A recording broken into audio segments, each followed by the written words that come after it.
귀하고 복된 주일입니다. 오늘 주일 예배 나오신 우리 모든 성도님들을 진심으로 환영합니다. 하나님께서 오늘도 우리의 예배를 기쁘게 받으시고 예배드리는 저희의 심령 가운데 또한 우리의 가정 가운데 우리의 삶 가운데 한량없는 풍성한 은혜와 복을 내려주시기를 간절히 축원합니다. 이 시간 우리 성도님 간에 반갑게 인사 나누겠습니다. 앞뒤 좌우로 보시면서 사랑합니다, 축복합니다 인사 나눠주시기 바랍니다. 우리 모두 그 자리에서 일어나서 묵도하심으로 7월 마지막 주 일부 예배를 우리 하나님 앞에 드리도록 하겠습니다. 다 같이 묵도하시겠습니다.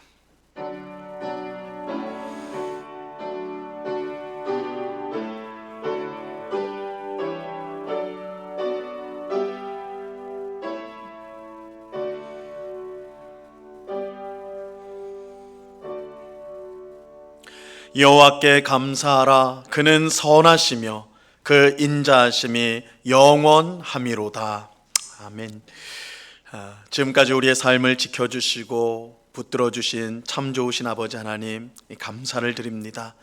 오늘 주님을 사랑하는 주의 백성들이 하나님의 부르심을 받아 이렇게 복된 예배 자리에 나와 영과 진리의 예배를 드리오니 하나님 홀로 영광 받아 주시옵소서. 또한 예배드리는 저희의 심령 가운데 한량없는 은혜와 복으로 충만하게 하여 주시옵소서. 우리의 모든 더럽고 추악한 죄악을 회개하오니 십자가 보혈로 깨끗이 씻어 주시옵소서. 성령으로 충만하게 하셔서 나의 뜻과 고집이 아닌 항상 주의 뜻대로 순종하는 주의 백성이 다 될 수 있도록 주장하여 주시옵소서. 이 시간 여러 가지 무거운 인생의 짐을 지고 주님 앞에 나온 주의 백성이 있다면 다 주님 앞에 맡길 수 있도록 믿음을 주옵시고, 하나님이 우리의 힘이시요 피난처시요 우리를 살리시는 구원자이심을 우리가 고백하며 믿으며 그 능력을 힘입는 복된 시간 될 수 있도록 역사하여 주시옵소서. 오늘 예배를 통하여 우리를 만나주시고 귀한 은혜를 주실 주님께 감사와 찬양을 올려드리오며 예수 그리스도 이름으로 기도드리옵나이다. 아멘. 우리 찬송가 1장을 같이 찬양하겠습니다.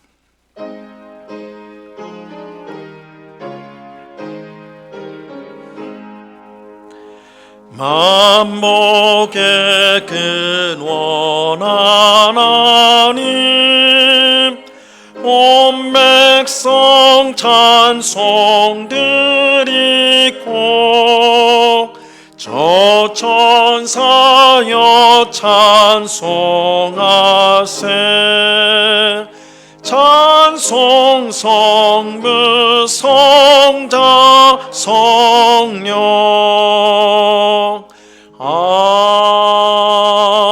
아멘. 사도신경으로 우리 신앙을 한 목소리로 같이 고백합니다. 전능하사 천지를 만드신 하나님 아버지를 내가 믿사오며 그 외아들 우리 주 예수 그리스도를 믿사오니 이는 성령으로 잉태하사 동정녀 마리아에게 나시고 본디오 빌라도에게 고난을 받으사 십자가에 못 박혀 죽으시고 장사한 지 사흘 만에 죽은 자 가운데서 다시 살아나시며 하늘에 오르사 전능하신 하나님 우편에 앉아 계시다가 저리로서 산자와 죽은 자를 심판하러 오시리라.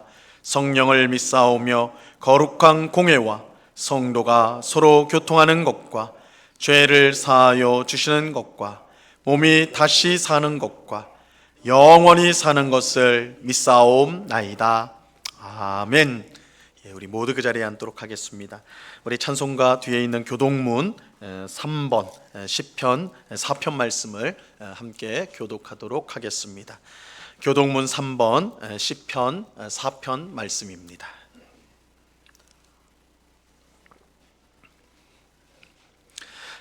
교독문 3번 시편 4편 말씀을 교독합니다. 내 의의 하나님이여, 내가 부를 때에 응답하소서. 곤란 중에 나를 너그럽게 하셨사오니 인생들아, 어느 때까지 나의 영광을 바꾸어 욕되게 하며 여호와께서 자기를 위하여 경건한 자를 택하신 줄 너희가 알지어다. 너희는 떨며 범죄하지 말지어다. 자리에 누워 심중에 말하고 잠잠할지어다. 여러 사람의 말이 우리에게 선을 보일 자 누구뇨 하오니 주께서 내 마음에 두신 기쁨은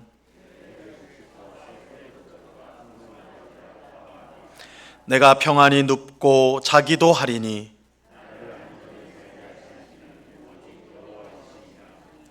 아멘. 예, 우리 찬송가 39장을 같이 찬양하겠습니다.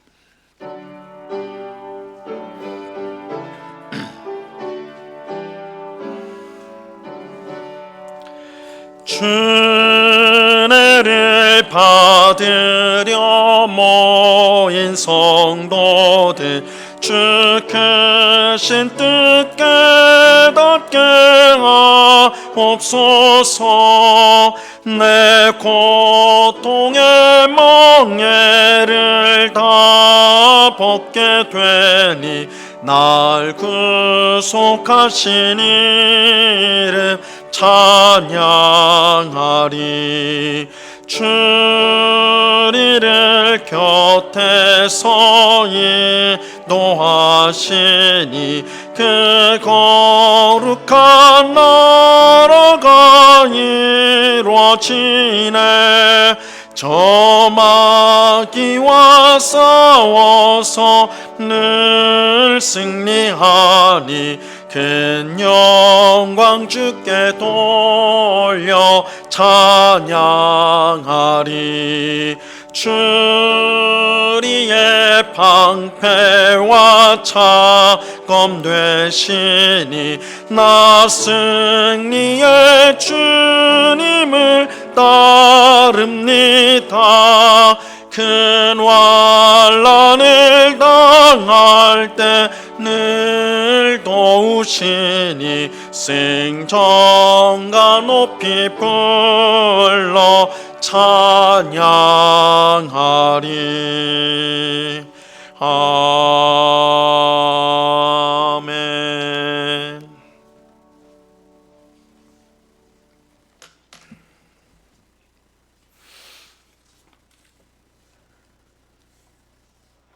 그러므로 우리가 낙심하지 아니하노니 우리의 겉사람은 낡아지나 우리의 속사람은 날로 새로워지도다. 우리가 잠시 받는 환난에 경한 것이 지극히 크고 영원한 영광에 중한 것을 우리에게 이루게 함이니 우리가 주목하는 것은 보이는 것이 아니요 보이지 않는 것이니 보이는 것은 잠깐이요 보이지 않는 것은 영원함이라. 아멘. 만물의 생사화복을 주관하시는 존귀하신 하나님 아버지, 주님의 은혜를 감사드립니다. 7월의 마지막 주일을 맞이하게 하시고 주님의 성전에 저희의 발걸음을 인도하여 주셔서 하나님께 예배하게 하신 은혜를 감사드립니다. 아버지 하나님, 이 시간 성령님께서 저희와 함께 하셔서 저에게 전결한 마음을 허락하여 주셨고 신령과 진정으로 주님께 예배하도록 인도하여 주시옵소서. 하나님, 저희가 지난 한 주일 동안 세상 속에서 지내며 하나님 앞에 지었던 불순종과 교만의 죄들을 주님 앞에 모두 내려놓고 회개하며 주님께 용서를 구합니다. 하나님 앞에 저희들은 한없이 나약하고 어리석은 존재들임을 고백합니다. 하나님, 저희들의 죄악을 주님께서 모두 깨끗하게 하여 주시옵고 용서하여 주시옵소서. 하나님 아버지, 덥고 습한 여름을 지내는 가운데 코로나로 인해 아직 마스크를 쓴 채로 예배를 드리는 상황이 계속되고 있고 성도들의 모임과 교제도 많이 줄었습니다. 어려워진 경기는 아직 회복되지 않고 있고 정치는 아직도 국민들에게 희망을 주지 못하고 있는 상황입니다.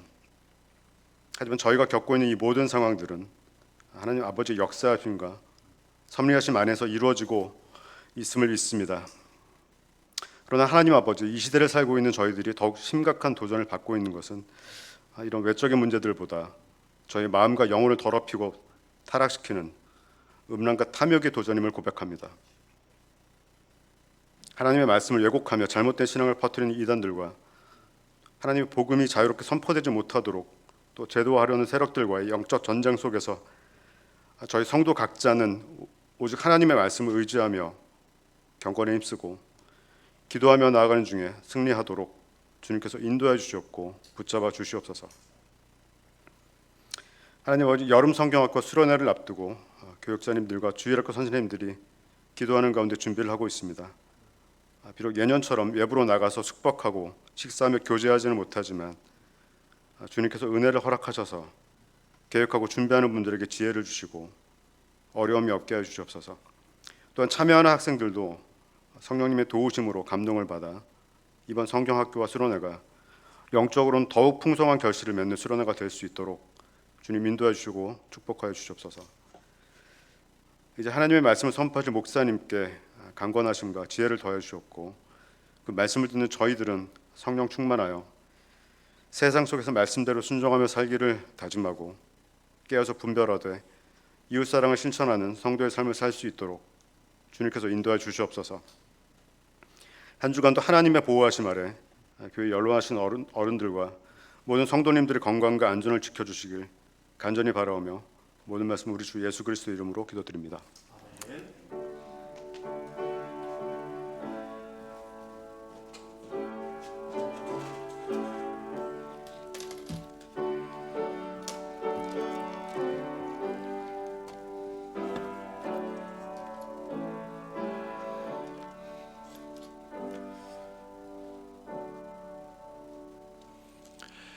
우리 하나님 말씀을 다 같이 보겠습니다. 신약성경 빌립보서 4장 14절로 20절까지의 말씀을 우리가 다 같이 보도록 하겠습니다. 빌립보서 4장 14절로 20절까지의 말씀입니다.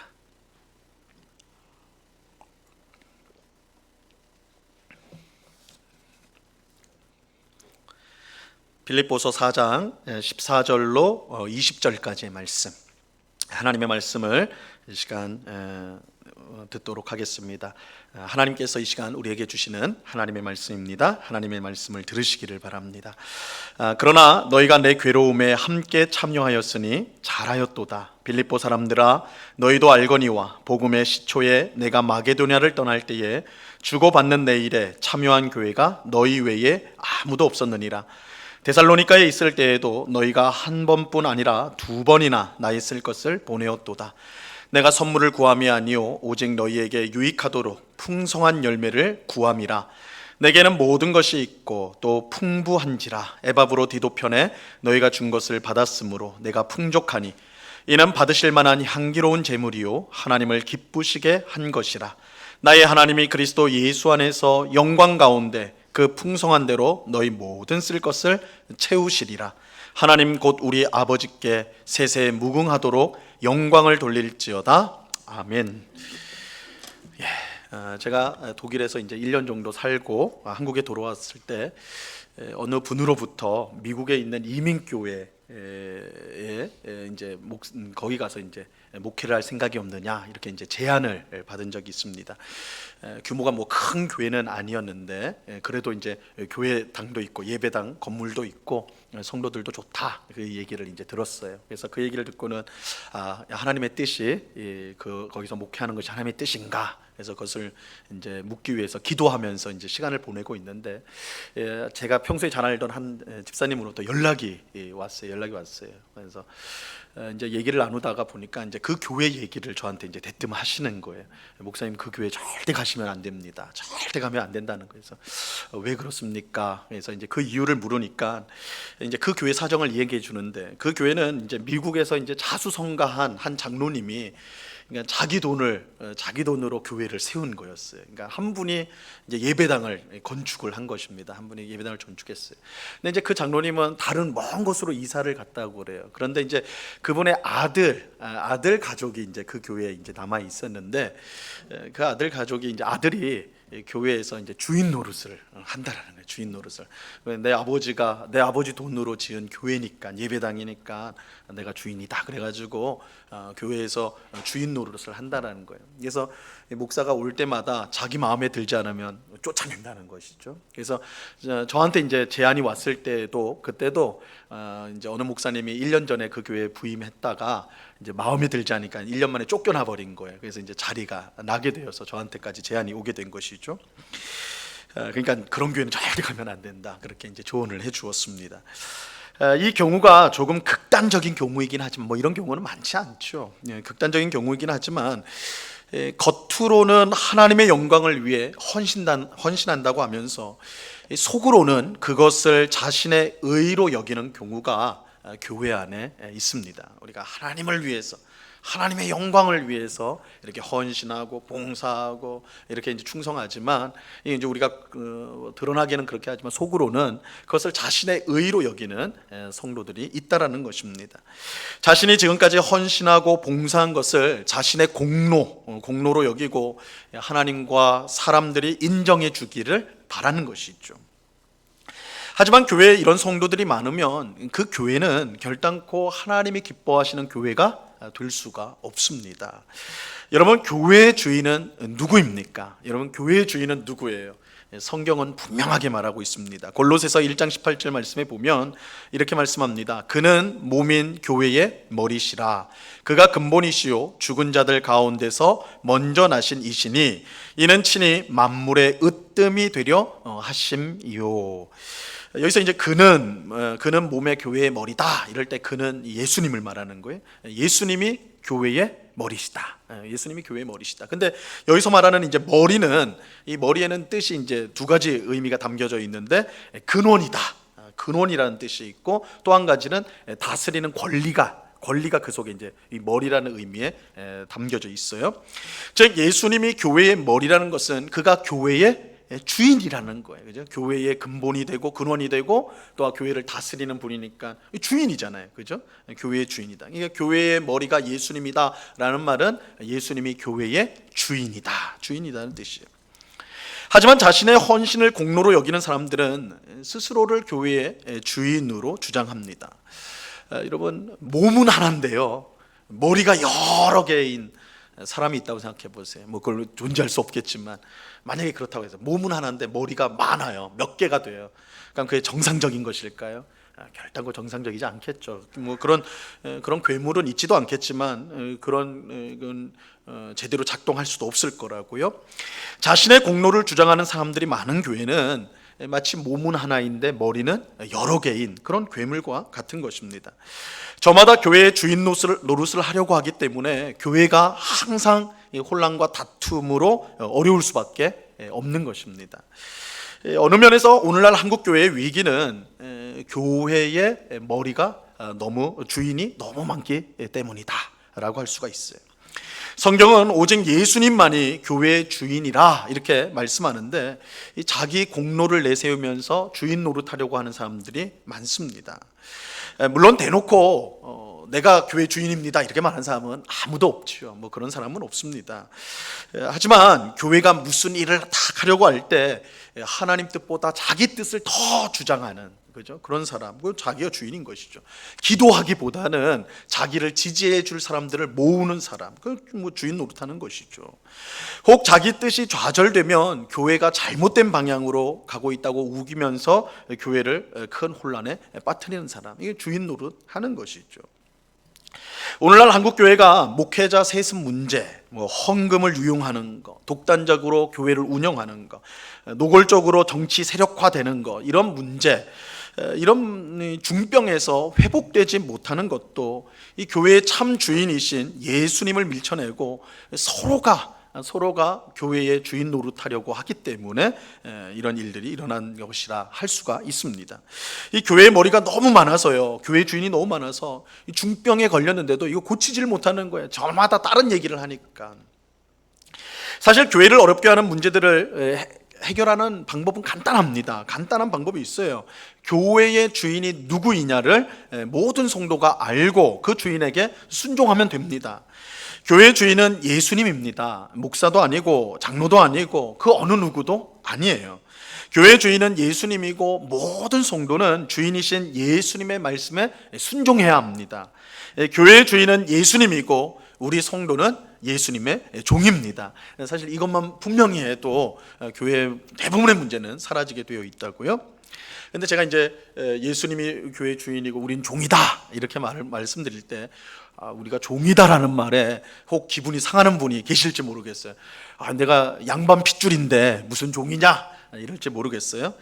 만약 그렇게 생각하는 분이 있다면 이 성도가 누구인지를 좀 다시 배우셔야 됩니다. 성경은 첫사람 아담이 범죄한 이후에 모든 사람이 종이 되었다라고 말을 해요. 성경은 이 세상에 존재하는 모든 사람은 사실 종이다. 그런데 어떤 종인가? 죄의 종이다라고 말하고 있어요. 죄의 종이다. 여러분, 우리가 죄를 짓고 싶으면 짓고 싶지 않으면 죄를 안 짓습니까? 여러분 어떤가요? 한번 생각해 보세요. 만약 여러분이 죄를 짓고 싶을 때 죄를 짓고 싶지 않을 때 죄를 안 지을 수 있다면 여러분은 죄의 종이 아니에요. 그죠? 여러분은 죄에 대해서 자유한 사람이에요. 자유하다는 게 뭐예요? 하고 싶을 때 하고 안 하고 싶을 때 안 하는 거니까. 그런 사람이 혹 있다면 그 사람은 죄에 대해서 자유한 사람이 있죠. 하지만 우리 중에서 죄에서 자유한 사람은 아무도 없습니다. 죄에서 자유한 사람은 아무도 없어요. 죄는 짓고 싶어서 짓는 것이 아닙니다. 죄를 짓기 쉽지 않아도 죄를 짓습니다. 그죠? 그럼 우리 스스로가, 이건 어떤 예를 들 게 아니라 자기 스스로를 보면 그거 분명히 알 수 있어요. 죄를 짓지 않으려고 안간 힘을 써도 죄를 짓습니다. 왜냐하면 우리가 죄의 종이기 때문입니다. 그래서 성경은 모든 사람이 죄의 종이다 이렇게 이제 선언을 하고 있는데 그 증거가 우리 자신들이에요. 그죠? 우리는 죄를 짓기 싫어도 죄를 짓는 존재예요. 그냥 내가 하기 싫은데도 한다라는 것은 뭐예요? 종이란 뜻이에요. 자유인이 아니라 종이란 뜻이죠. 그런데 하나님께서 죄의 종으로 영원한 심판을 받을 수밖에 없는 우리를 구원하셨습니다. 어떻게 구원하셨는가? 그의 아들 예수님의 피로 우리를 어떻게 했어요? 사셨다. 성경은 이 표현을 써요. 우리를 샀다. 예수님이 십자가에서 흘리신 피, 즉 그의 생명을 우리의 죄값으로 지불하셨어요. 그래서 우리는 이제 죄의 종이 아니라 예수님의 종이 되었습니다. 하나님의 종, 예수님의 종이 되었어요. 이 사실을 성경이 이제 분명히 가르쳐주고 있습니다. 고린도전서 6장 19절로 20절에 보면요, 이렇게 말씀합니다. 너희는 너희 자신의 것이 아니라 값으로 산 것이 되었으니, 그죠? 값으로 산 것이 되었으니, 그런즉 너희 몸으로 하나님께 영광을 돌리라. 이렇게 말씀하고 있어요. 우리를 값으로 사셨다. 값으로 사셨다. 하나님께서 우리를 값으로 사셨대요. 그러면 어떤 값으로 사셨는가? 사도행전 20장 28절 하반절에 보면 하나님이 자기 피로 사신 교회를 보살피게 하셨다. 그래서 하나님이 자기 피로, 여기서 이제 하나님은 성자 하나님이신 예수님을 말하겠죠. 예수님이 십자가에서 피 흘리셨으니까. 그러니까 예수님의 피로 우리를 사셨다 이렇게 말하고 있어요. 정리를 하면 죄의 종이었던 우리를 하나님이 예수님의 피값으로 사셨어요. 그래서 우리는 더 이상 죄의 종이 아니라 누구의 종이에요? 하나님의 종이에요. 그런데 하나님은 자신의 종이 된 사람들을 한 곳에 모으셨는데 그곳이 바로 교회예요. 교회입니다. 그리고 그 교회의 머리, 즉 주인으로 그의 아들 예수님을 세우셨습니다. 그러므로 교회의 주인은 예수님이고 교회를 이루는 성도는 하나님의 종, 또한 예수님의 종이다라고 말할 수가 있는 것이죠. 이런 점에서 우리가 주인이신 예수님의 말씀에 순종하는 것은요, 결코 우리의 공로나 자랑이 될 수가 없습니다. 왜요? 우리가 예수님의 종이기 때문에. 그래서 오히려 우리가 하는 모든 헌신과 봉사, 수고가 있다면 그건 너무나 당연한 거예요. 너무나 당연한 거예요. 예수님이 우리를 사신 우리의 주인이 되시기 때문에, 우리는 그의 종이기 때문입니다. 자, 이것을요, 누가복음 17장 7절로 10절보다 더 분명하게 가르쳐주는 성경 말씀도 없습니다. 조금 긴데 한번 잘 들어보세요. 너희 중 누구에게 밭을 갈거나 양을 치거나 하는 종이 있어 밭에서 돌아오면 그더러 곧 와 앉아서 먹으라 말할 자가 있느냐? 도리어 그더러 내 먹을 것을 준비하고 띠를 띠고 내가 먹고 마시는 동안에 수종 들고 너는 그 후에 먹고 마시라 하지 않겠느냐? 명한 대로 하였다고 종에게 감사하겠느냐? 이와 같이 너희도 명령을 받은 것을 다 행한 후에 이르기를 우리는 무익한 종이라 우리가 하여야 할 일을 한 것뿐이라 할지니라.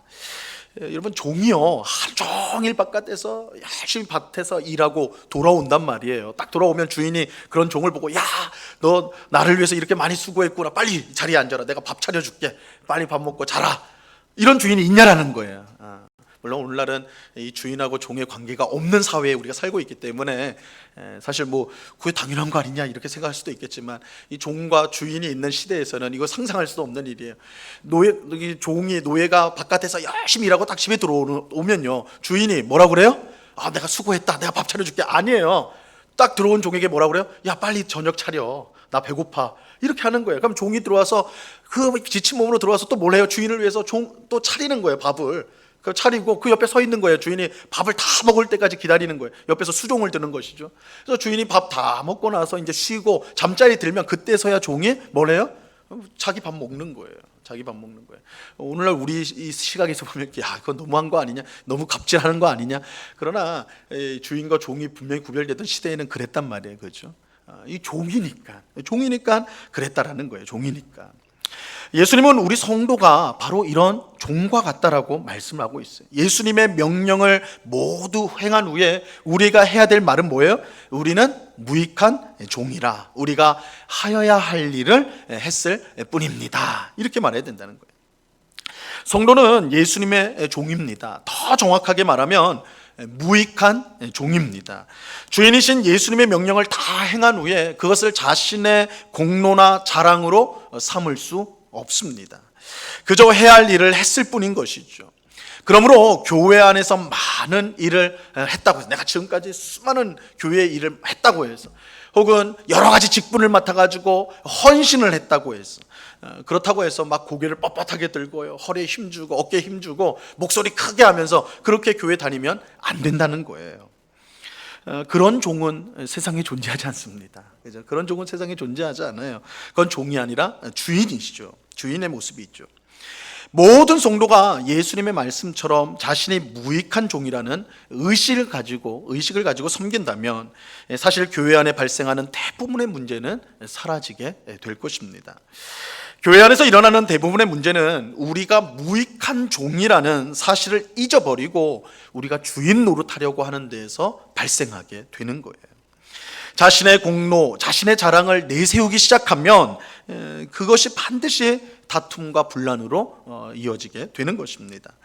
그러므로 하나님이 기뻐하시는 교회를 세우기 위해 무엇보다 중요한 것은 모든 성도가 예수님이 교회의 주인이시고 우리는 그의 무익한 종임을 인정하는 것입니다. 그럴 때 교회는 자기의 공로와 자랑으로 서로 다투고 싸우는 전쟁터가 아니라 오직 하나님의 말씀에 순종하여 성령의 열매를 풍성히 맺는 그런 사랑과 평안이 충만한 천국이 될 수가 있는 것이죠. 자, 이것이요, 오늘 우리가 읽은 본문에서 이 사도 바울이 빌립보 교회 성도들에게 가르쳐 주고자 하는 핵심적인 내용입니다. 오늘 우리가 본문을 이해할 때 이 부분을 우리가 이제 초점을 맞추고 봐야 된다라는 거예요. 오늘 읽은 본문은 지난 주일에 살펴본 내용과 이어지는 것으로서 이 빌립보 교회가 선물을 보내준 것에 대해 바울이 감사를 표하는 내용이라고 할 수 있습니다. 지금 바울은 복음 때문에 감옥에 갇혀 있는 신세입니다. 그런데 지난주에도 말씀드린 것처럼 바울 시대의 감옥은 너무나 열악했어요. 그래서 요즘 감옥과는 달리 최소한의 인간다운 삶을 보장해 주지 않았습니다.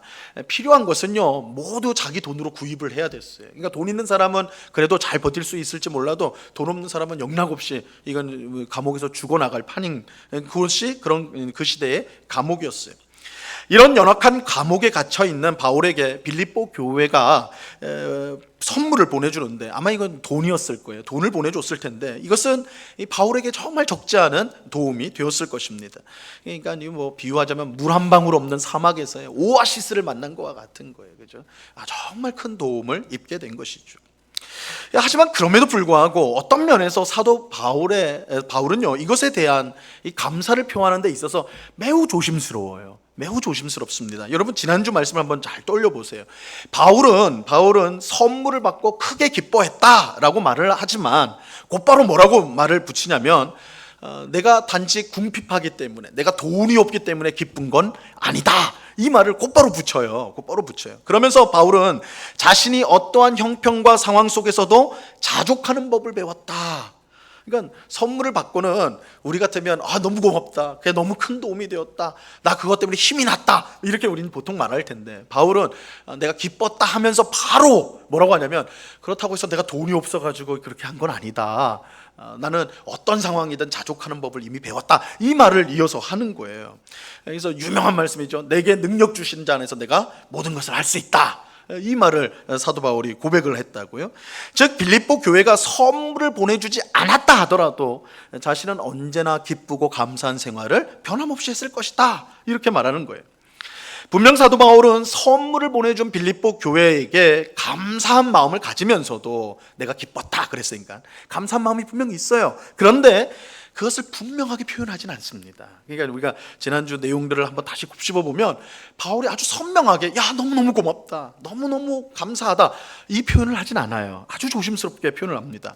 자, 이것은 오늘 읽은 본문에서도 마찬가지예요. 오늘 읽은 본문에서도 사실 빌립보 교회는 이번에만, 감옥에 갇힌 바울에게 이번에만 선물을 보내준 건 아니었습니다. 이미 전에도 여러 차례 바울에게 큰 도움을 빌립보 교회가 주었어요. 자, 오늘 본문 14절로 16절 말씀 보시기 바랍니다. 14절로 16절 말씀. 그러나 너희가 내 괴로움에 함께 참여하였으니 잘하였도다.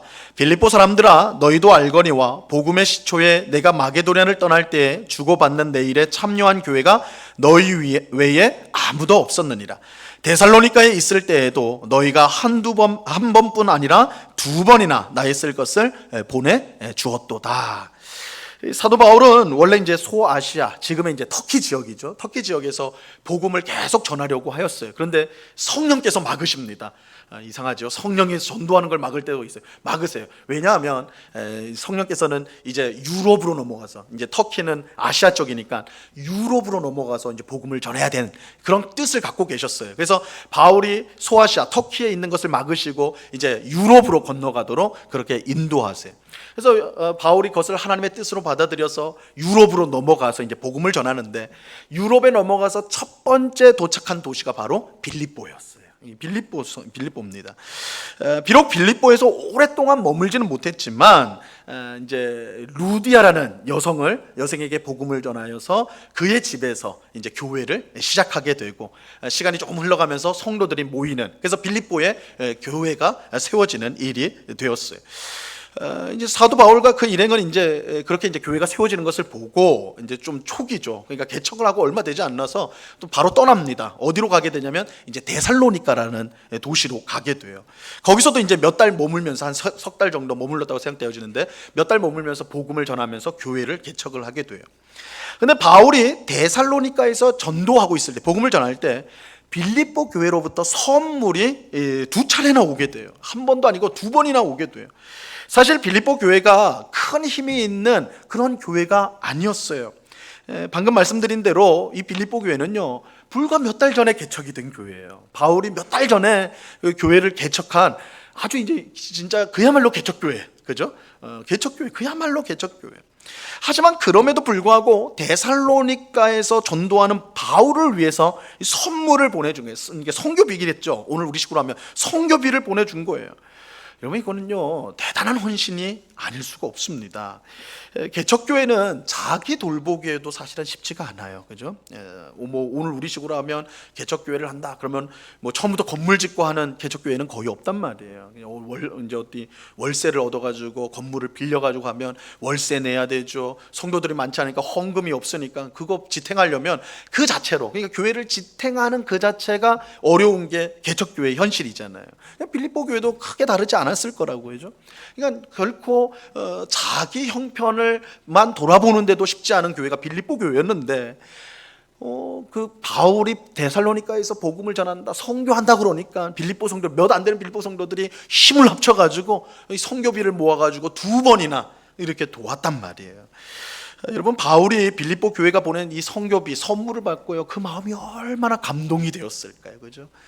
불과 얼마 전에 개척된 교회, 힘이 없는 교회, 그런 교회임에도 불구하고 함께 선교를 하겠다, 함께 복음을 전하겠다, 그런 일념으로 그렇게 힘을 모아가지고 도와주고 있으니까 그 감동이 얼마나 되었겠어요. 근데 빌립보 교회는요, 단지 바울에게 선교비만 보내준 것은 아니었어요. 훗날 사도 바울은 큰 고난 가운데 있었던 예루살렘 교회를 돕기 위해 이방 교회에게 헌금을 거두는 일을 하게 됩니다. 예루살렘 교회는 사실 어머니 교회라고 할 수 있는 교회가 이제 처음 시작되어진 곳이라 할 수 있는데 여러 가지 어려움을, 극도의 어려움을, 경제적인 어려움을 겪었거든요. 그래서 바울이 이 예루살렘 교회의 어려움을 그냥 두고 볼 수가 없어서 자신이 개척한 이제 이방인 교회들에게 헌금을 모았어요. 우리가 예루살렘에 있는 교회 성도들을 도웁시다 해가지고 이제 그 헌금 모금을 냈습니다. 그런데 사실 이방인 교회라고 형편이 좋았던 것은 아니겠죠. 그들도 사실은 쉽지 않은 가운데 신앙생활을 하고 있었어요. 하지만 이런 상황 속에서도 예루살렘 교회를 위한 헌금에 가장 열정적으로 참여한 교회가 있었는데 바로 빌립보 교회가 그랬습니다. 고린도후서 8장 1절과 2절에 그 내용이 나오는데요. 이 말씀 우리 같이 한번 읽어볼까요? 같이 읽어봅니다. 시작. 형제들아, 하나님께서 마게도냐 교회들에게 주신 은혜를 우리가 너희에게 알리노니 환난의 많은 시련 가운데서 그들의 넘치는 기쁨과 극심한 가난이 그들의 풍성한 연보를 넘치도록 하게 하였느니라. 사도 바울은 예루살렘 교회를 위한 헌금을 권면하기 위해서 지금 이제 고린도 후서잖아요. 그러니까 고린도 교회에게 편지를 쓰는데 예를 드는 거예요. 야, 마게도냐 교회들이 어떻게 헌금하는지를 한번 봐라. 이렇게 이제 이걸 알려주고 있는 것입니다. 근데 여기서 말하는 이 마게도냐 교회들 안에 빌립보 교회가 들어있는 거예요. 빌립보 교회들이 있어요.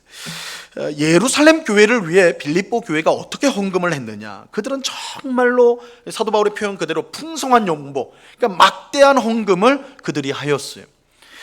그들이 돈이 많아서 그렇게 했던 것인가? 그들의 헌금이 그렇게 풍성했는가? 전혀 그렇지 않아요. 사도 바울이 뭐라고 말씀하냐면 그들은 환난의 많은 시련 가운데 있었고 극심한 가난 가운데 있었다. 이렇게 표현을 하고 있어요. 그러니까 빌립보 교회가 부유한 교회가 아니었어요. 돈이 많은 교회가 아니었어요. 그들도 극심한 가난 가운데 있었습니다. 그러니까 인간적으로 생각하면 예루살렘 교회를 위한 헌금을 할 처지가 아니었어요. 그런 처지가 아니었어요. 그러니까 자기 코가 석자인 거예요. 내 코가 석자인데 내가 누구를 돕냐? 딱 그런 형편에 있던 것이 빌립보 교회였어요. 하지만 그들은요, 이 성경 말씀에 그 이후에 사도 바울이 뭐라고 하냐면 빌립보 교회 성도들, 마게도니아에 있는 교회들은 자신을 먼저 주님께 드렸다. 이렇게 표현을 하고 있어요. 그러니까 자신들을 다 하나님 앞에 헌신한 교회들이었다. 그래서 극심한 가난 가운데서도 이 막대한 헌금을, 풍성한 헌금을 그들이 하였다라는 거예요. 주님이 베푸신 은혜를 힘입어 기쁨으로 헌금에 동참하였던 것입니다. 여러분, 빌립보 교회가 이런 교회예요. 빌립보 교회가 이런 교회예요. 정말 칭찬받아 마땅한 헌신적인 교회예요. 사도 바울이 복음을 전할 때 정말 자기들도 개척교회인데도 힘있게 그렇게 도우려고 했고, 예루살렘 교회가 어려움에 빠지니까 또 자기들도 극심한 가난 가운데 있는데도 최선을 다해서 헌금에 동참하였던 그런 교회가 빌립보 교회예요. 이거 굉장히 칭찬받아 마땅한, 칭송받아 마땅한 교회가 이 빌립보 교회죠. 하지만 그럼에도 불구하고 바울의 감사와 칭찬은 조심스러워요. 매우 조심스럽습니다. 오히려 사도 바울은 빌립보 교회를 칭찬하는 대신에, 크게 칭찬하는 대신에 이렇게 말을 하고 있습니다. 17절 말씀 보세요. 오늘 본문 17절 같이 한번 읽습니다. 시작. 내가 선물을 구함이 아니요 오직 너희에게 유익하도록 풍성한 열매를 구함이라. 그죠? 막 칭찬, 야, 너희 너무너무 훌륭한 교회야, 이렇게 칭찬에 마땅한데 바울이 그렇게 칭찬하지 않아요. 그렇게 하지 않고 내가 선물을 구하는 거 아니다, 이렇게 말을 하고 있어요. 우리 지난주에는 뭐라고 그랬어요? 내가 기뻤다 하면서 바로 뭐라고 그래요? 그러나 내가 궁핍하기 때문에, 돈이 없어서 이런 말 하는 거 아니다, 이렇게 말하죠. 오늘도 비슷하게 말해요. 내가 선물을 구하는 거 아니다, 이렇게 말을 해요. 굉장히 좀 조심스럽다는 걸 우리가 좀 이제 봐야 되네요. 조심스러워요. 그 이유가 뭔가? 사도 바울은 빌립보 교회가 오해하기를 원치 않았어요. 바울이 만약 보내준 선물 때문에, 빌립보 교회 성도들이 보내준 선물 때문에 너무 기뻐하거나 너무 감사를 표하면 이게 잘못된 신호를 줄 수가 있다는 거예요. 사도 바울이 지금 돈이 더 필요해가지고, 더 많은 돈이 필요해서 우리에게 이렇게 기뻐하고 우리에게 감사를 표하는구나. 이 빌립보 교회 성도들이 그렇게 생각할 수 있겠죠. 그래서 그런 오해를 하지 않도록 하기 위해서 이게 조심하는 것이 있어요. 근데 이것보다 더 중요한 이유가 있는데 사도 바울은 빌립보 교회 성도들이 그들의 헌신을 자신들의 공로나 자랑으로 여기기를 바라지 않았어요.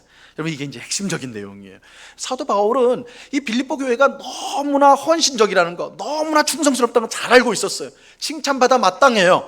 그러나 그 칭찬과 또한 그 감사를 조심스럽게 하는 이유는, 만약에 이렇게 했다가 그들이 혹시 그것을 자신의 공로나 자신의 자랑으로 삼게 될 것을 우려했기 때문입니다. 가령 빌립보 교회 성도들이 이런 생각을 할 수도 있겠죠. 야, 우리는 극심한 어려움 가운데서도, 우린 개척한 상황 속에서도 바울에게 몇 번이나 선교비를 보낸 교회다. 또 예루살렘 교회를 위해서 우리가 모든 것을 다 바쳤다. 그러니 우리보다 더 수고하고 더 헌신적인 교회가 세상에 어디 있느냐? 우리 그런 교회다. 우리 교회 그런 교회야. 이렇게 생각할 수 있다는 거예요. 사도 바울은 빌립보 교회가 그런 잘못된 생각을 갖지 않기를 바랬던 거예요. 앞서 말씀드린 대로 교회의 주인은 예수님이고 성도는 예수님의 종입니다. 그것도 무익한 종이에요. 아무리 수고하고 헌신했다 하더라도 그것은 마땅히 종이 해야 될 일인 거예요. 마땅히 종이 해야 될 일이에요. 우리의 수고와 헌신이 결코 우리의 공로나 자랑이 될 수가 없습니다. 사도 바울은 빌립보 교회 성도들이 이 사실을 분명히 알기를 원했어요. 분명히 알기를 원했어요. 그래서 사도 바울은 대놓고 감사하거나 칭찬하는 것을 피하고 있는 거예요. 여러분, 이 말씀을 지난주도 그렇고 오늘도 그렇고 사도 바울이 좀 일부러 아주 조심스럽다는 걸 우리가 이제 눈치를 채야 되는 거예요. 피하고 있어요. 빌립보 교회 성도들을 높이는 것을 주의하고 있는 거예요. 자칫 그의 감사와 칭찬으로 빌립보 교회 성도들이 교만해지거나 우쭐대기를 원치 않았기 때문입니다. 그래서 사도 바울은 빌립보 교회 성도들이 한 그 수고와 헌신이 오직 하나님을 향한 것이 될 수 있도록 그렇게 애를 써요. 이게 이제 오늘 본문에서 나오는데 17절에서 우리가 이제 그걸 확인하게 됩니다. 여러분, 17절 하반절 말씀에 보세요. 하반절 말씀에 보면 오직 너희에게 유익하도록 풍성한 열매를 구함이다, 이렇게 말씀을 하고 있어요. 자, 이 말씀을 우리가 좀 더 정확하게 번역할 필요가 있습니다. 이 말씀은 우리가 이제 한국어로 번역하면서 굉장히 이제 뭐라고 할까요? 좀 추상적으로 번역을 했는데 좀 직설적으로 번역을 해야 돼. 이게 뭐냐면 너희의 통장에, 이 통장이란 말이 사실은 이 성경 단어에 들어가 있거든요. 너희의 통장에 더 풍성히 들어갈 열매를 구하는 것이다, 이 말이에요. 너희 통장에 더 많은 것이 입금되도록 하기 위함이다, 이런 말이에요. 좀 뜬금없죠. 이 통장이란 말이 나오니까 뜬금없죠. 이 사도 바울이 말하는 여기서 이 통장은요, 천국 통장을 말하는 거예요. 우리의 어떤 은행 통장 말하는 게 아니라 천국 통장을 말하는 거예요. 너희들의 이 헌신과 그 수고가 하나님 나라의 통장에 더 풍성하게 있기를 바란다, 이런 뜻으로 지금 주고 있는 말씀이라는 거예요. 자, 이것은요, 예수님이 이미 말씀해 주신 적이 있어요. 마태복음 6장 20절 말씀입니다. 이 말씀 같이 읽습니다. 시작. 오직 너희를 위하여 보물을 하늘에 쌓아두라. 거기는 좀이나 동록이 해하지 못하며 도둑이 구멍을 뚫지도 못하고 도둑질도 못하느니라. 예수님은 보물을 하늘에 쌓아두라고 말하고 있어요. 쉽게 말하면 하늘 은행에 저축하라는 거예요. 그러니까 하늘나라를 은행으로 딱 비유를 하는 거예요. 너희 저축할 때 이 땅에 금고나 어떤 은행에 가서 넣을 생각하지 말고 하늘 은행에 저축해라. 하늘 은행에 저축하라는 거예요. 거기에 저축하면 어떻다고요? 절대로 안전하다는 거예요. 절대로 안전하다는 거예요. 여러분, 이 땅의 은행은요, 안전한 게 아니에요. 안전한 게 아니에요. 물론 은행 다니시는 분한테는 이게 신뢰되는 말일지 모르겠지만, 은행뿐만 아니라 이 땅에서 보관한 거는 영원히 안전한 거 아니에요. 그렇죠? 여러분, 은행에 돈 넣었다고 안전합니까? 은행도 망할 수 있어요. 그렇죠? 은행 강도가 될 수도 있어요. 또 그런 거 아니더라도 우리가 필요할 때, 급할 때 또 뺏으잖아요. 언젠간 없어져요. 이 땅에 있는, 은행에 있는 돈은 완전한 게 아니에요. 안전한 것이 아닙니다. 하지만 하늘 은행에 저축하면요, 하나님 나라에 저축하면 절대적으로 안전하다는 거예요. 절대적으로 안전하다는 거예요. 사도 바울이 지금 천국 통장을 말하는 이유는 빌립보 교회 성도들의 수고와 헌신이 사람들의 칭찬과 인정을 받는 것이 아니라 천국 은행에 쌓이는 것임을 알게 하기 위해서인 거예요. 우리가 헌신하는 거, 우리가 수고하는 거는 사람들에게 인정받기 위한 거 아니다. 사람들에게 칭찬받기 위한 거 아니다. 그런 거 아니다. 너희의 헌신과 수고는 하늘 은행에, 천국 은행에 저축되는 것이다. 저축되는 것이다. 이렇게 그것을 알게 하도록 하기 위함이에요. 이렇게 말함으로써 우리의 수고와 헌신이 무엇을 향하여, 누구를 향하여 하는지를 분명하게 알려주는 것입니다. 우리의 수고와 헌신을 받으시는 분은 하나님이시고 하나님께서 그것을 기억하시고 상을 주시는 것입니다. 그러니까 사람에게 칭찬과 인정을 구하지 말라는 거예요. 사람에게 구하지 말라는 거예요. 자, 오늘 본문 18절에서 이것을 더 분명하게 설명해 주고 있습니다. 18절 말씀 보세요. 같이 읽습니다. 시작. 내게는 모든 것이 있고 또 풍부한지라. 에바브로디도편에 너희가 준 것을 받음으로 내가 풍족하니 이는 받으실 만한 향기로운 제물이요 하나님을 기쁘시게 한 것이라. 자, 빌립보 교회 성도들이 사도 바울에게 보낸 선물, 이 선물을 지금 뭐라고 표현하고 있어요? 이는 받으실 만한 향기로운 제물이요 하나님을 기쁘시게 한 것이라. 그죠? 하나님 기쁘시게 한 거라. 여러분, 빌립보 교회 성도들이 보낸 선물은 1차적으로 바울에게 보내진 것도, 바울을 기쁘게 하는 것도 아니었어요. 먼저는 하나님께 바쳐진 제물이고, 그리고 하나님을 기쁘시게 한 것이었다. 그러니까 빌립보 교회 성도들이 한 그 선물, 사도 바울에게 준 선물은, 헌금은, 그것은 1차적으로 바울에게 전해지는 것이 아니라 누구에게 먼저 가는 거예요? 하나님께. 이거 제물이다. 너희가 보낸 건 제물이다. 그리고 하나님을 기쁘시게 하는 것이다. 천국 은행에 들어가는 것이다. 이렇게 말을 하는 거예요. 이것은 우리가 교회에서 하는 모든 수고와 헌신에 적용이 되는 것입니다. 여러분, 교회에서 성가대와 혹은 성경 주일학교 교사로 그렇게 봉사하십니까? 장로와 권사, 집사의 직분을 받아 헌신하고 계십니까? 기쁜 마음으로 헌금을 하고 또 어려운 성도들을 도우면서 또 식당 봉사를 하고 교회 청소를 하고 또 이런 것들로 수고하십니까? 혹은 이제 연세가 들으셔가지고 어르신이 돼서 이제 교회를 몸으로는 할 수 없지만 교회를 위해서 기도하고 성도를 위해서 기도하는 그런 헌신과 그런 수고를 하십니까?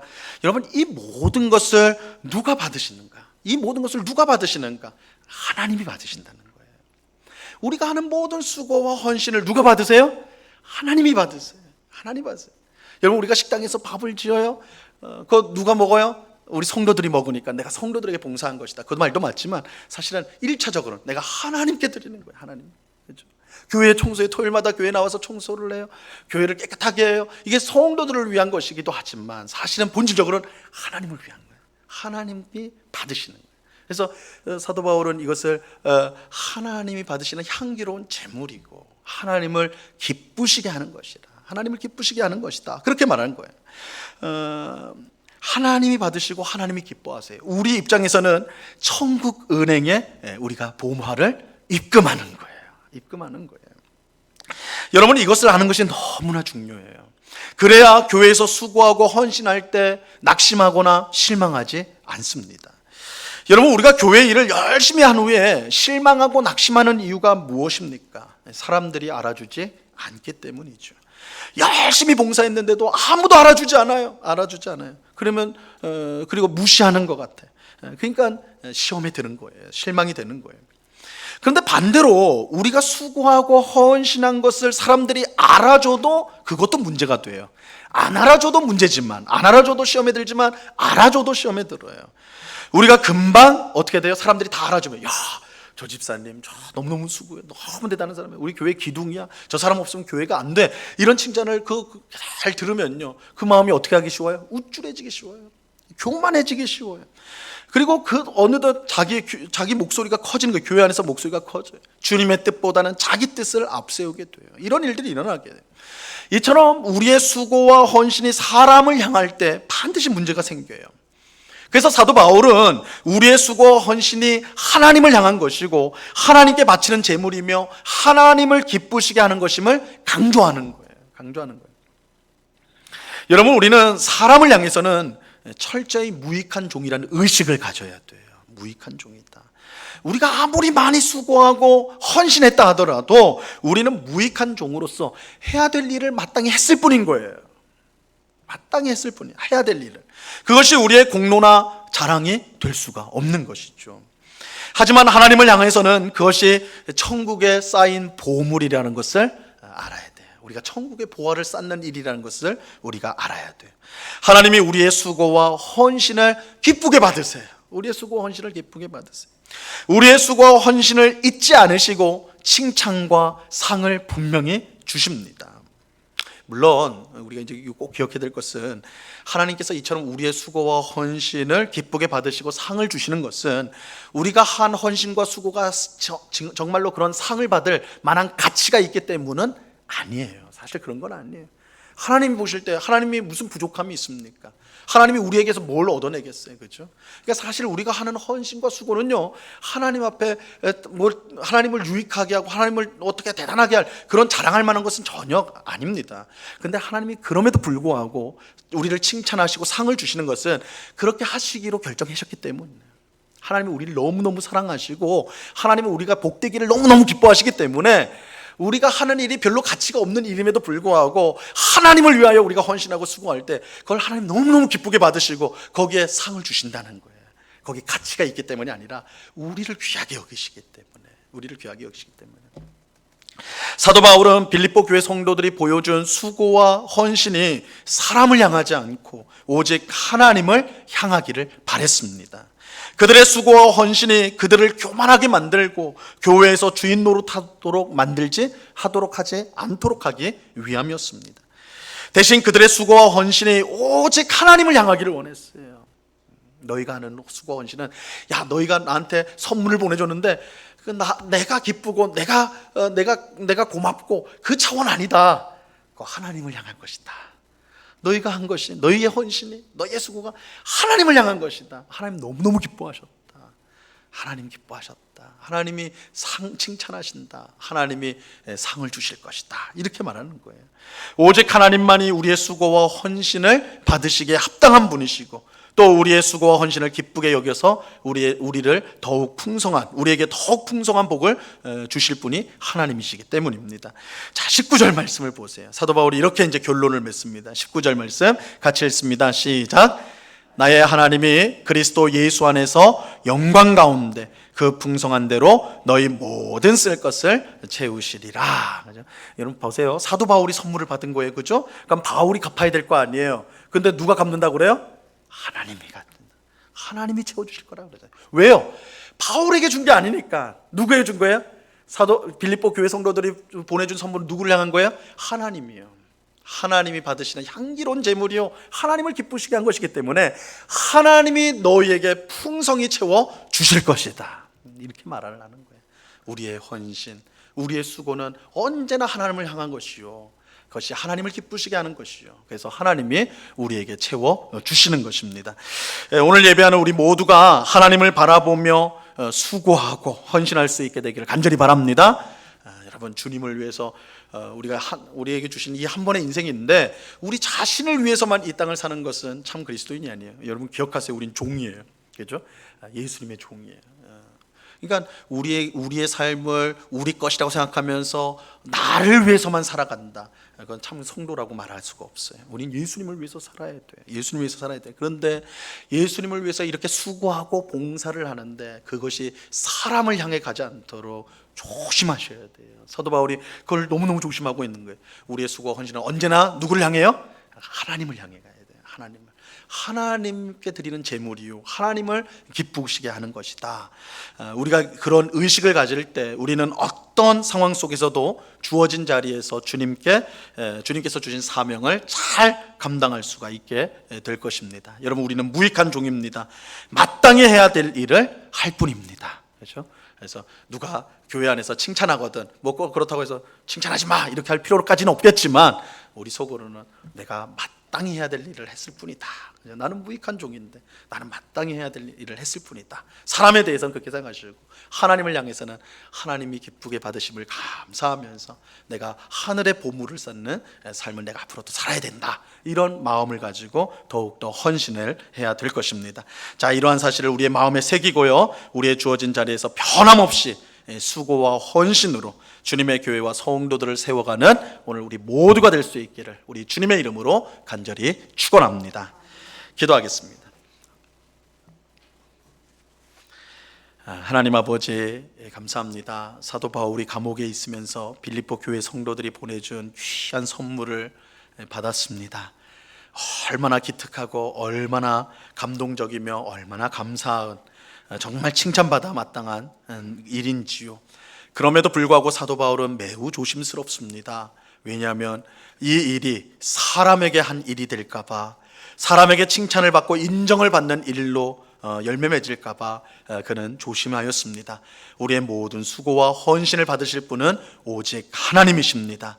우리는 무익한 종으로서 오직 하나님만 바라보며 예수님의 종으로서 헌신하고 봉사해야 마땅한 것입니다. 그래야 할 때에 사람이 아닌 하나님으로부터 상이 주어지게 될 것입니다. 하나님, 우리 모두가 주님을 위하여 살아갈 때에 우리의 헌신과 봉사가 사람을 향한 것이 되지 않게 하시고, 사람의 칭찬과 인정을 구하는 것이 되지 않게 하시고, 오직 하늘의 보화를 쌓는 것이 되며 하나님을 기쁘시게 하는 제물이 되며 하나님께 영광을 돌리는 일이 될 수 있도록 그렇게 헌신하고 봉사하는 저희가 되게 하여 주시옵소서. 우리 자신이 우리를 위해서 사는 인생이 아니라 예수님이 그 핏값으로 우리를 사셨다는 사실을 꼭 기억하고 우리의 주인 되신 예수님을 기쁘시게 하는 삶을 살아가는데 우리가 헌신하고 또한 우리의 것을 마땅히 드리는 그런 귀한 성도의 삶을 살아갈 수 있도록 인도하여 주시옵소서. 감사와 찬양을 주께 드려오며 예수 그리스도 이름으로 기도드리옵나이다. 아멘. 우리 찬송가 211장을 같이 찬양하도록 하겠습니다.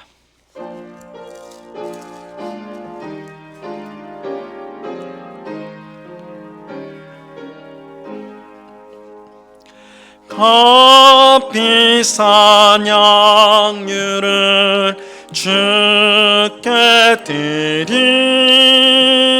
막달라 마리아 본받아서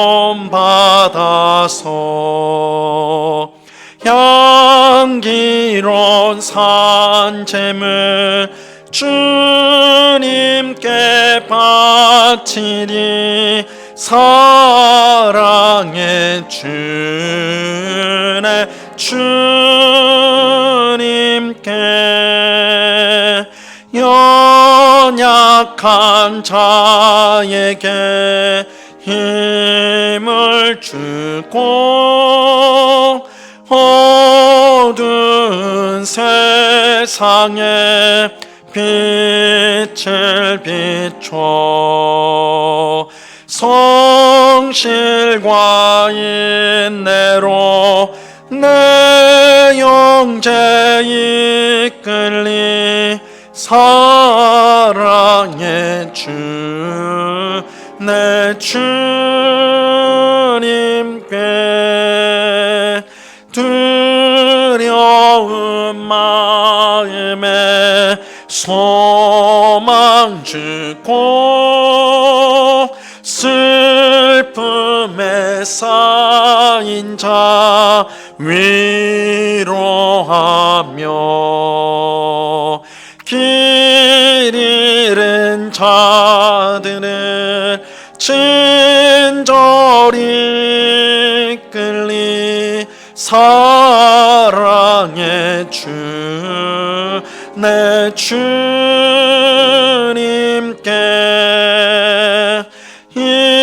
인생의 왕원이 깃들어서 이 땅의 수고가 끝날 때에 주님을 섬기다 평안히 가리라 사랑의 주 내 주님께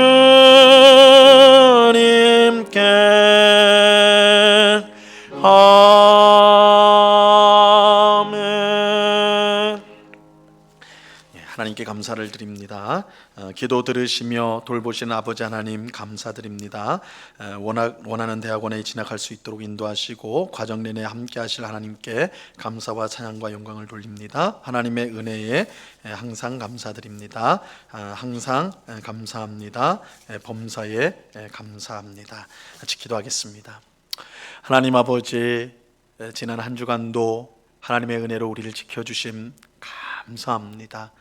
우리가 하루하루를 살아갈 때에 힘든 일도 있고 어려운 일도 늘 우리 눈앞에 있지만, 그러나 우리가 지나온 시절을 되돌아보면 그 모든 하루하루 하나님의 은혜가 항상 있었고, 정말 하나님께서 우리를 붙들어 주셨고 지켜주셨기에 이 자리까지 왔음을 우리가 고백하지 않을 수가 없습니다. 그 지금까지 지켜주신 하나님께서 앞으로도 우리를 꼭 붙들어서 복된 삶으로 인도하실 줄로 믿습니다. 세상의 것들을 바라보지 않게 하시고 오직 하나님을 바라보게 하옵시며, 세상에 무엇을 쌓는 인생이 아니라 영원한 하나님의 나라 천국의 보화를 쌓는 우리의 인생이 될 수 있도록 은혜를 베풀어 주시옵소서. 이 시간 하나님께서 우리에게 베풀어 주신 은혜에 감사하여서 여러 명목의 헌금을 주님 앞에 드립니다. 하나님 기쁘게 받아 주시옵소서. 이 헌금이 사용되어지는 곳마다 주님의 복음이 힘있게 증거되어지게 하시고 어렵고 힘든 이웃들을 돕고 살리며 주님의 몸된 교회를 든든히 세우는 데 쓰여지는 귀한 헌금이 될 수 있도록 하나님 역사하여 주시옵소서. 아버지 하나님, 우리 특별히 우리 성도들 가운데 환우들이 있습니다. 병상에 누워 하나님의 자비하심과 긍휼을 기다리는 우리 성도들이 있습니다. 하나님, 참으로 힘들고 어려운 상황에 있는 우리 성도들을 능력의 손으로 붙들어 주시고 하나님의 뜻 가운데 회복시켜 주시옵소서. 아버지 하나님, 또한 육신의 질병뿐만 아니라 마음의 여러 가지 고통을 가지고 힘든 삶을 살아가고 있는 우리 성도들 있사오니 그 마음 가운데 세상이 줄 수도 알 수 없는 참된 평안을 주시고 그 마음을 지켜주셔서 하나님이 늘 함께 하심으로 감사와 기쁨이 넘치는 삶으로 변화된 삶을 살아갈 수 있도록 주님 인도하여 주시옵소서. 이 나라를 불쌍히 여겨주시며 여러 가지 하나님 아버지 코로나19로 인하여 여러 가지 어려움이 계속해서 진행되고 있는 가운데 있는데, 우리가 이러한 어려움 속에서 더욱더 하나님을 찾고 구하게 하시며 영적으로 회복되어지고 갱신되어지고 새로워지는 귀한 은혜를 경험할 수 있도록 하나님이여 주장하여 주시옵소서. 언제나 우리와 함께 하시는 주님께 감사와 찬양을 올려드리오며 예수 그리스도 이름으로 기도드리옵나이다. 아멘. 교회 소식을 전하도록 하겠습니다. 주보 마지막 면을 봐주시기를 바랍니다. 이번 주 수요 예배 때는 특별한 우리가 순서를 갖고자 합니다. 우리 교회와 동역을 하고 있는 우리 심재천 선교사님이 오셔서 말씀을 전해주시고 선교 보고를 해주십니다. 8월달에 이제 선교지에 나가기 전에 먼저 교회 와서 앞으로 할 사역들을 소개하고 또한 하나님 말씀을 전해주실 것입니다. 그래서 이번 주 수요일은 우리 많은 성도님들 오셔가지고 함께 선교에 대한 이야기를 듣고 또 함께 선교사님을 위해서 기도하는 그런 시간을 갖기를 원합니다. 많이 참여해 주시기를 부탁을 드립니다. 주일학교 여름 성경학교 및 수련회 일정이 나와 있습니다. 우리가 코로나19로 인해서 예년처럼 똑같은 수련회 성경학교를 할 수가 없습니다. 그래서 우리가 이제 우리 사역자들, 우리 교사들과 머리를 맞대고 고민해가지고요. 그래서 올해 성경학교와 수련회는 주일날 모임을 통해서 이제 특별하게 이제 진행을 하려고 합니다. 그래서 따로 모이는 것보다는 주일날 우리가 지금 모이는 그 시간을 통해서 성경학교를 진행하고자 그래요. 그래서 이제 그 내용을 기간을 보시면 알겠지만 한 달 정도 내내 하게 됩니다. 그러니까 집중해서 하는 것이 아니라 한 달 동안 주일마다 그렇게 모여서 진행이 되게 됩니다. 그래서 우리 특별히 늘 기도해 주시지만 올해는 더 많이 좀 기도해 주십시오. 그래서 이런 좀 열악한 상황 속에서 진행되는 성경학교와 수련회지만 오히려 더 큰 은혜와 더 큰 하나님의 역사가 나타나는 수련회가 되게 달라고, 이 성경학교가 되게 해달라고, 우리 아이들이 말씀을 통해 기도를 통해 변화되는 그런 시간이 되게 해달라고 그렇게 위에서 기도해 주시기를 바랍니다. 주일 저녁 가정 예배 드리는 거 계속해서 권면을 드립니다. 꼭 주일 저녁은 가정 예배를 드려 주시기를 부탁을 드립니다. 교회 올 때 주의사항을 참고해 주시고요. 오늘 교회 들어오실 때 QR 코드 등록하셨죠? 그래서 우리가 사실은 이제 다 일일이 수기로 다 출석을 체크하고 있기 때문에 이제 방역 당국에서 요구하는 것을 그대로 하고 있습니다. 그런데 QR 코드를 꼭 해야 된다라고 공문이 내려와 가지고 우리가 그것도 이제 같이 병행하고 있습니다. 그래서 우리 스마트폰을 갖고 계신 우리 성도님들은 QR 코드를 해주시고, 그것이 없는 성도님들은 우리가 기존에처럼 수기로 그렇게 손으로 이제 체크를 하고 있으니까 안심하시고 참여하시면 되겠습니다. 이번 주에 박종호 청년부 우리 담당하고 선교 담당하고 있는 우리 박종호 목사님이 휴가를 일주일간 다녀오게 됩니다. 좋은 쉼이 있을 수 있도록 기억해 주시고 기도해 주시기 바랍니다. 예, 우리 모두 그 자리에서 일어나서 찬송가 620장 3절을 같이 찬양하도록 하겠습니다.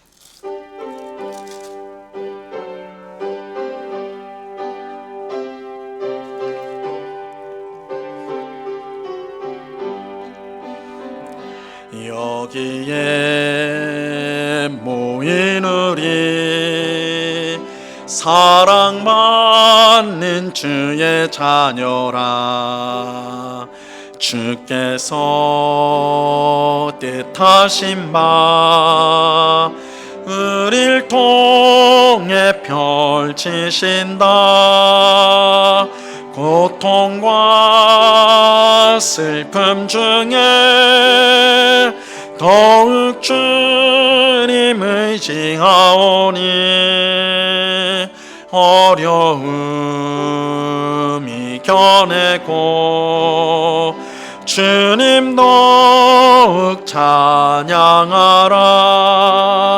이 믿음 더욱 굳세라. 주가 지켜주신다. 어두운 밤에도 주의 밝은 빛 인도하여 주신다.